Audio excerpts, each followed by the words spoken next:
പമ്പ മണൽപ്പുറത്ത് 4 തടൽപ്പന്തൽ കൂടി പൂർത്തിയായി. ഓടിട്ട നിർമ്മിതി ഒന്നിന് 15 ലക്ഷം രൂപയാണ് ചെലവ്. പമ്പയിൽ വെയിലും മഴയും ഏൽക്കാതെ കൂടുതൽ ഭക്തർക്ക് കാത്തുനിൽക്കാം, വിശ്രമിക്കാം. നടപ്പന്തൽ 4 എണ്ണം കൂടി പൂർത്തിയായതോടെ 3500 പേർക്ക് വരെ ക്യൂവിന്റെ ഭാഗമാകാനുള്ള സൗകര്യമാണ് ലഭ്യമാകുന്നത്. സന്നിധാനത്തെ തിരക്ക് നിയന്ത്രിക്കുന്നതിന്റെ ഭാഗമായാണ് സാധാരണ പമ്പയിൽ ഭക്തരെ തടയുക.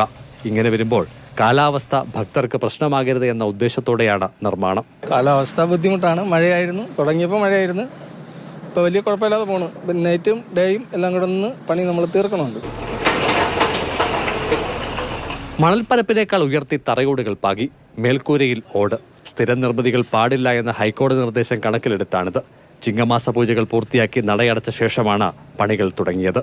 നടപ്പന്തലിന്റെ ഏറെക്കുറെ മധ്യഭാഗം പമ്പയുടെ ഇരുകരകളെ ബന്ധിപ്പിച്ച് ഭാവിയിൽ ഇതുവഴി പാലം പ്രതീക്ഷിക്കാം.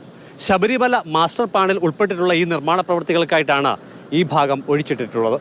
ക്യാമറമാൻ സുധീഷ് തിരുവല്ലയ്ക്കൊപ്പം CK അഭിലാൽ, മാതൃഭൂമി ന്യൂസ്.